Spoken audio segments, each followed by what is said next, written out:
In the heart of suburban America, on a crisp autumn evening, what should have been a routine drive home turned into a moment that would challenge prejudice, power, and preconceptions. A sleek black Mercedes glided down Maple Avenue, its driver, a distinguished federal judge with over 2 decades of experience on the bench, was lost in thought about the complex case he just wrapped up at the courthouse. His Harvard Law degree, countless landmark rulings, and reputation for fairness meant little when red and blue lights suddenly flashed in his rearview mirror. The officer who approached the vehicle couldn't have known that inside sat one of the most respected legal minds in the state. What he saw, through the lens of his own biases, was simply a black man in an expensive car. License and registration, the officer demanded, his tone carrying an edge that spoke volumes. The judge, who had spent his career upholding the law and ensuring justice was served equally, now found himself on the other side of authority. As the situation unfolded, the tension in the air grew thick enough to cut with a knife. The officer's questioning became increasingly aggressive, each word laced with assumptions and prejudice. "How did you afford this vehicle?" he pressed, seemingly unable to reconcile the image before him with his own preconceptions. The judge remained composed, drawing upon years of experience in maintaining dignity in the face of adversity. What happened next would not only challenge the officer's worldview but would also spark a conversation about racial profiling, abuse of power, and the complex intersection of law enforcement and civil rights in modern America. This encounter would prove that sometimes the most powerful lessons come from unexpected moments, and that change can begin with a single interaction. As the officer continued his hostile questioning, little did he know that this traffic stop would soon make headlines across the nation. The judge's dash camera was rolling, capturing every word, every gesture, and every microaggression that was about to transform both their lives forever. What unfolded in the next few minutes would leave an indelible mark on their community and become a catalyst for change in police departments across the country. The story that emerged from this encounter isn't just about conflict, it's about transformation. It's about how a moment of prejudice evolved into an opportunity for growth, understanding, and reform. But before we delve into the remarkable outcome that left both men forever changed, we need to understand the events that brought these two individuals together on that fateful evening. For the judge, this wasn't his first encounter with racial profiling, but it would prove to be his most significant. Having risen from humble beginnings to the federal bench, he had dedicated his life to ensuring justice was blind. Yet here he sat, gripping his steering wheel, facing the same prejudices he had worked so hard to eliminate from his courtroom. As the officer returned to his patrol car with the judge's license, neither man could have predicted how this encounter would end. The next few minutes would challenge everything they thought they knew about power, privilege, and prejudice. What happened next would not only change their lives but would also inspire a movement for change in law enforcement practices nationwide. But to understand the full impact of this extraordinary encounter, we need to go back to where it all began. Growing up in a small town in Georgia, the young man who would later become Judge Richardson learned early about the complexities of justice in America. His father, a high school teacher, and his mother, a nurse, had instilled in him an unwavering belief in education and dignity. Despite being one of only 3 black students in his high school class, he graduated as valedictorian and earned a full scholarship to Yale University, followed by Harvard Law School. Now sitting in his Mercedes. While the officer ran his license, Judge Richardson reflected on his journey. He had spent the past 22 years on the federal bench, earning a reputation for being tough but fair, regardless of who stood before him. His colleagues respected him for his sharp legal mind and unwavering integrity. Just that morning, he had presided over a controversial civil rights case that made national headlines. Officer Michael Sullivan, a 12-year veteran of the force, had his own story. Growing up in a predominantly white suburb, his interactions with people of color had been limited. His father and grandfather had both been police officers, and he had followed in their footsteps with pride. But recent tensions between law enforcement and the black community had left him increasingly defensive and suspicious. As Sullivan ran the license plate and driver's information through his computer, his eyes widened. The name, the credentials, the history, everything about this traffic stop suddenly became more complicated. His initial suspicion about a black man driving an expensive car in this neighborhood was now colliding with the reality of who sat in that vehicle. Meanwhile, Judge Richardson had already pulled up the department's regulations on his phone, knowing full well that this stop had no legitimate basis. He had been driving exactly at the speed limit, his tags were current, and all his lights were functioning perfectly. This wasn't his first experience with racial profiling, but perhaps it could be one that made a difference. The tension mounted as Officer Sullivan approached the car again, his demeanor noticeably different. The swagger in his step had diminished, replaced by uncertainty. But instead of immediately identifying himself as a federal judge, Richardson decided to let the situation play out. He had seen too many cases where justice depended on someone's title rather than their basic human rights. "Sir," Officer Sullivan began, his voice now carrying a hint of hesitation, "do you mind telling me where you're coming from?" The question hung in the air, loaded with implications. The judge considered his response carefully, knowing that his next words could either escalate or transform this encounter. Back in his early days as a lawyer, Richardson had defended countless young black men who had faced similar situations, routine traffic stops that turned into humiliating ordeals. He had won many cases, but victories in courtrooms didn't always translate to changes on the streets. This moment felt different. It carried the potential for real change. As cameras recorded every moment, Judge Richardson noticed a young officer in training observing from the patrol car. This added another layer to the unfolding drama, a chance to influence not just one officer but potentially shape the perspective of the next generation of law enforcement. The air grew heavier with each passing second.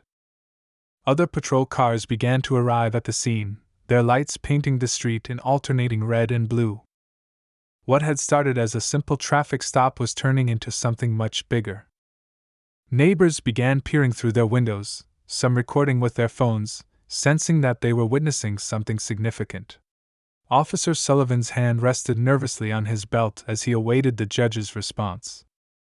The weight of his badge felt heavier than usual, and sweat beaded on his forehead despite the cool evening air. He had read the name on the license, Googled it quickly in his patrol car, and now stood face to face with someone who could potentially end his career with a single phone call. But what happened in the next few moments would prove to be more powerful than any legal action or departmental complaint. The conversation that was about to unfold between these two men, one representing the law from the bench, the other from the street, would challenge deep-seated beliefs and assumptions on both sides. As Judge Richardson finally opened his mouth to speak, a remarkable chain of events was set in motion. His words, carefully chosen from decades of legal experience and personal wisdom, would not only change the course of this encounter but would also spark a movement that would reach far beyond this quiet suburban street. "Officer Sullivan," Judge Richardson began, his voice calm and measured, "before you continue with your questions, I'd like you to tell me why you pulled me over tonight." The simple request carried the weight of decades of similar encounters, but this time, something was different. The judge's tone wasn't confrontational, it was educational, almost paternal. Sullivan shifted his weight from one foot to the other, acutely aware of his body camera recording every word. "I observed your vehicle making an irregular pattern through the neighborhood," he replied, though they both knew this wasn't true. The young trainee officer watching from the patrol car scribbled notes, hanging on every word of this exchange. More neighbors had gathered on their porches now, smartphones raised like silent witnesses. The additional patrol cars that had arrived created an almost theatrical lighting effect, their rotating lights casting moving shadows across the faces of everyone present. The scene had drawn the attention of local news crews, who began setting up their equipment at a respectful distance. "Irregular pattern," the judge repeated thoughtfully, as if considering a complex legal argument in his courtroom. "I've lived in this neighborhood for 15 years, Officer Sullivan. I was driving home from the federal courthouse, where I've served as a judge for over 2 decades. But tonight you didn't see Judge Richardson, did you? What did you see? The question hung in the air like thunder before a storm. Officer Sullivan's face flushed red, visible even in the dim evening light. The young trainee had stopped writing, his pen frozen mid-sentence. The gathering crowd held their collective breath, sensing they were witnessing something extraordinary. Sir, Sullivan began, but for the first time in his career, he found himself at a loss for words. The script he usually followed during traffic stops had evaporated. The judge's question had stripped away all pretense, leaving only the raw truth of the moment. Judge Richardson reached slowly, very slowly, for his briefcase in the passenger seat. Officer Sullivan's hand instinctively moved toward his weapon, then stopped, realizing the gravity of his reflexive action. From his briefcase, the judge pulled out a manila folder and held it up to his window. In this folder, he said, his voice still remarkably composed, is the draft of a ruling I wrote today. It's about a case involving police reform and implicit bias training. I'd like you to take a look at it, Officer Sullivan. Not as a threat, but as an opportunity for both of us to make this moment mean something more. The crowd had grown larger, and the news crews were now broadcasting live.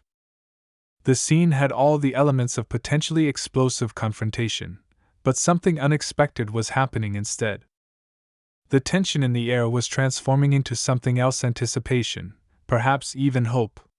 Officer Sullivan stood frozen, looking at the folder being offered through the window. His training had never prepared him for this moment. The young trainee had stepped out of the patrol car now, drawn by the power of what was unfolding before him. The other officers who had arrived as backup watched in silence, their own assumptions and biases being challenged in real time. Just then, Sullivan's superior officer arrived at the scene.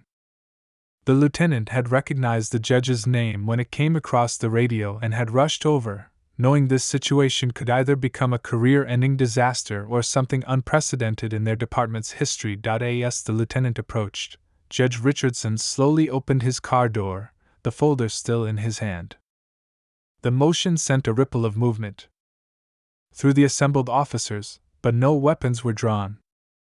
The judge stood to his full height, his judicial robe still on from court, creating a striking image captured by dozens of cameras. Lieutenant, the judge nodded in acknowledgement, I believe we have an opportunity here tonight. Officer Sullivan and I are about to have one of the most important conversations of our lives.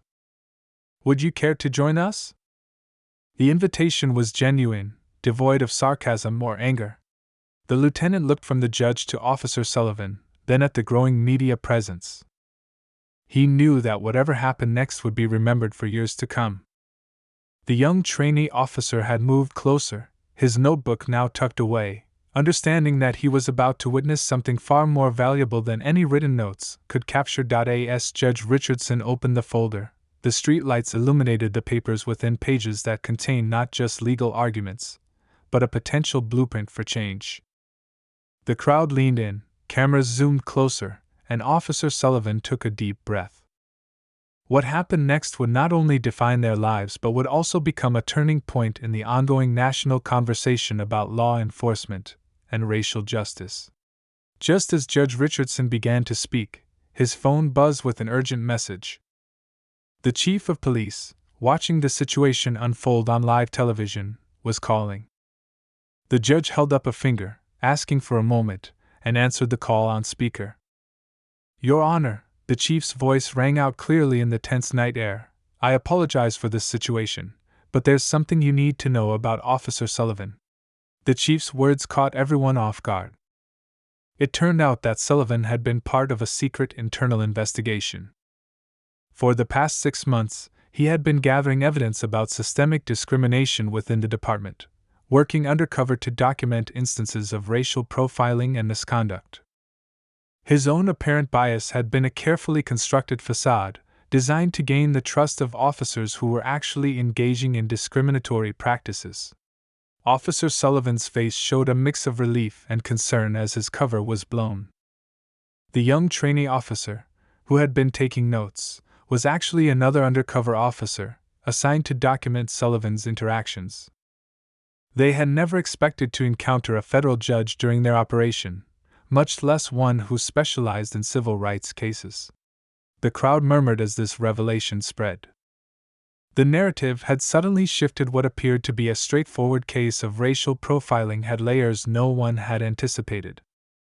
Judge Richardson stood silent for a moment, processing this new information. His decades of experience on the bench had taught him that truth often came in shades of gray rather than black and white. "Chief," the judge responded, still on speaker, "while I appreciate Officer Sullivan's undercover work, the fear I felt when those lights flashed behind me was very real. The anxiety of every black person who gets pulled over in this country is very real." His words carried across the crowd, now silent and attentive. Even the news reporters had lowered their microphones, sensing the weight of the moment. The lieutenant stepped forward, adding another layer to the unfolding drama. "Your Honor, there's more," he said. "Tonight's encounter wasn't random. We received an anonymous tip that someone matching your description would be driving through this area. The tip came from someone within the courthouse, someone who wasn't happy with your draft ruling on police reform." This revelation sent another shock wave through the assembled crowd. The case had evolved from a seemingly routine traffic stop to an undercover operation, and now possibly a deliberate attempt to intimidate a federal judge. The stakes had suddenly become much higher, touching on issues of judicial independence and attempts to obstruct justice. The young trainee officer, now revealed as Detective Sarah Chen, approached with her Rio badge displayed.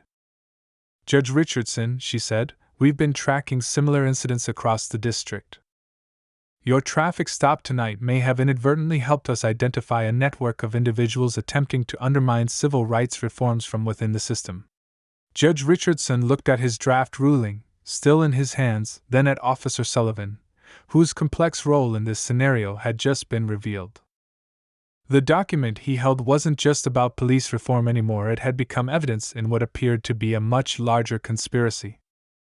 The media crews, sensing an even bigger story developing, moved closer, their cameras capturing every nuance of this unprecedented situation. The chief's voice came through the phone again. "Your Honor, we need your help.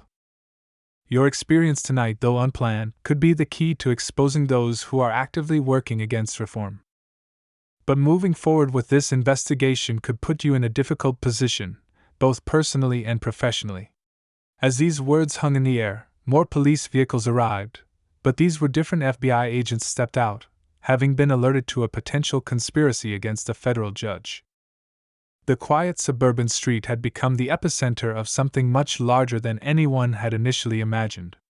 Judge Richardson straightened his robes and looked at the assembled crowd, the undercover officers, the FBI agents, the concerned citizens, and the media. He had started his evening thinking this would be another painful example of racial profiling, but it had evolved into something far more complex. The next few words he would speak would not just address a traffic stop or even police reform, they would challenge the very foundations of justice in their community. Judge Richardson's voice cut through the tension with clarity and purpose. "Before we proceed with any investigation," he announced, addressing the growing crowd of officers, agents, and citizens, "I want to share something that's not in this folder." He held up his draft ruling, then deliberately closed it. "Tonight wasn't the first time I've been pulled over in this neighborhood. But it may be the last time anyone is profiled here." From his briefcase, he pulled out another document, a sealed envelope that had been delivered to his chambers earlier that day. "This morning, I received an anonymous threat regarding my ruling. The sender warned me to water down the reforms or face consequences. They claimed to have officers in their pocket who would make my life difficult. I had already reported this to the FBI before tonight's incident." The FBI agents exchanged knowing looks. Their investigation had aligned perfectly with this traffic stop, creating an unexpected opportunity to expose the corruption within the system. Officer Sullivan stepped forward, removing his badge. "Your Honor, my undercover work has uncovered a group of high-ranking officials who've been orchestrating these intimidation tactics against reform-minded judges and officers across multiple districts." Detective Chin, the former trainee, opened her laptop, displaying a network of communications they'd intercepted. The anonymous tip about your car tonight came from inside the courthouse, specifically from. She paused, looking up with concern, the chief judge's office. A collective gasp rippled through the crowd. The chief judge, Richardson's superior, had been one of the most vocal supporters of police reform, at least publicly. The pieces were falling into place, revealing a sophisticated operation designed to maintain the status quo while presenting a false face of progress. Judge Richardson's phone buzzed again, this time with a text message from an unknown number. Look at your dashboard. Following the message's instruction, he glanced at his car's dashboard, where a small recording device had been planted. Someone had been monitoring his movements and conversations for weeks. I think, the judge said, carefully removing the device with a handkerchief, we've just caught our conspirators in their own trap. This device has been recording everything they've said in my chambers. He handed it to the FBI agents, who quickly secured it as evidence. The lieutenant, who had been quietly coordinating with other officers, received an urgent radio call. We've got movement at the courthouse, he announced. Several individuals are attempting to access your chambers, Your Honor. Teams are moving in now. What happened next unfolded like a carefully choreographed dance. FBI agents rushed to the courthouse, while local police secured the perimeter of the neighborhood. The corruption scheme, years in the making, began unraveling in real time. The chief judge and several high-ranking officials were caught trying to destroy evidence, not realizing that their actions were being broadcast live through their own surveillance equipment. But the most powerful moment came when Judge Richardson addressed the gathered crowd one final time. Tonight started as a story about racial profiling, but it's revealed something far more important: the courage of good officers like Sullivan and Chin, who risk everything to fight corruption from within. Real change doesn't come from rulings alone, it comes from people willing to stand up for what's right, even when it costs them everything. As if on cue, police radios crackled with reports of arrests being made across the city. The network of corrupt officials had operated like a shadow government within the justice system, but their own paranoia and surveillance had ultimately led to their downfall. Officer Sullivan removed his police jacket and badge. Your Honor, he said, my cover may be blown, but your ruling tomorrow can still protect officers who speak up against corruption. That's the real reform we need, protecting those who protect the truth. The news crews captured every moment as Judge Richardson picked up his draft ruling. I think, he said with a slight smile, this ruling needs a few additions. Detective Chin, Officer Sullivan, would you help me ensure we get it right this time? As the crowd began to disperse and the FBI led away the last of the conspirators from the courthouse, Judge Richardson's phone buzzed one final time. It was a message from the Attorney General. Your Honor, we need to talk. This goes deeper than any of us imagined. The judge looked up at the night sky, knowing that tonight's events were just the beginning of a much larger story. In the days that followed, the impact of that fateful traffic stop rippled through the justice system like waves in a pond. Judge Richardson's revised ruling, strengthened by the events of that night, became a landmark decision that established new protections for officers who report misconduct. The ruling created an independent oversight committee, staffed by both law enforcement and community members, ensuring that those who spoke up against corruption would never stand alone.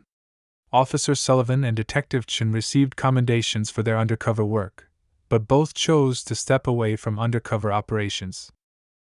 Instead, they began leading training programs for police departments nationwide, teaching officers how to recognize and combat systemic discrimination from within. Their program, built on real experiences rather than theoretical scenarios, became mandatory training for police academies across the country. The investigation initiated by that night's events continued to uncover layers of corruption, reaching into police departments and courthouses across multiple states. The Attorney General's involvement led to a comprehensive federal investigation, resulting in the resignation of several judges and the reform of entire police departments. What started as a seemingly routine traffic stop had triggered the largest cleanup of the justice system in recent history. But perhaps the most significant change happened at the local level. The neighborhood where Judge Richardson was pulled over transformed into a model community for police-citizen relations. Regular meetings between residents and officers became the norm, not just to discuss problems, but to build genuine relationships. The young people who had recorded the incident on their phones that night became active participants in community oversight programs, turning their role as witnesses into one of active engagement. Judge Richardson kept the dashboard recording device in a small display case in his chambers, a reminder that justice sometimes arrives in unexpected packages. He often shared the story with young law students, teaching them that true justice requires more than just knowledge of the law. It requires courage, integrity, and the willingness to stand up for what's right, even when you stand alone. Lieutenant Williams, who had been present that night, later reflected in a national interview, "We thought we were responding to a routine traffic stop that might become a PR nightmare. Instead, we witnessed the beginning of real change." Sometimes the biggest transformations start with the smallest moments of truth. 1 year after the incident, the city hosted a community celebration marking the success of the new reforms. Crime rates had dropped, community trust had soared, and police job satisfaction had reached record highs. Officer Sullivan and Detective Chin were there, no longer undercover but standing proudly in their roles as reform advocates. Judge Richardson delivered the keynote speech, but his most powerful words were saved for a quiet moment after the ceremony. "When those lights flashed behind me that night," he told a small group of young officers, "I felt what every person of color feels in that situation: fear, anger, and a sense of helplessness. But what happened next showed me that change is possible when good people refuse to stay silent. Every traffic stop, every courthouse decision, every moment of every day is an opportunity to choose justice over convenience, truth over comfort, and progress over tradition." As the sun set on the celebration, Judge Richardson drove home along the same street where it all began. This time, when a police car passed him, the officer waved in recognition and respect. The judge waved back, knowing that while the system wasn't perfect, it was finally moving in the right direction. The fear that had gripped him during that traffic stop a year ago had transformed into hope that future generations would know a justice system that truly served and protected everyone equally. The dash camera footage from that night is now used in police training academies nationwide, not as an example of what went wrong, but as a testament to how a moment of potential conflict can become a catalyst for positive change. And somewhere, in a small display case in a federal judge's chambers, a recording device stands as a reminder that sometimes the best way to fight darkness is to expose it to light.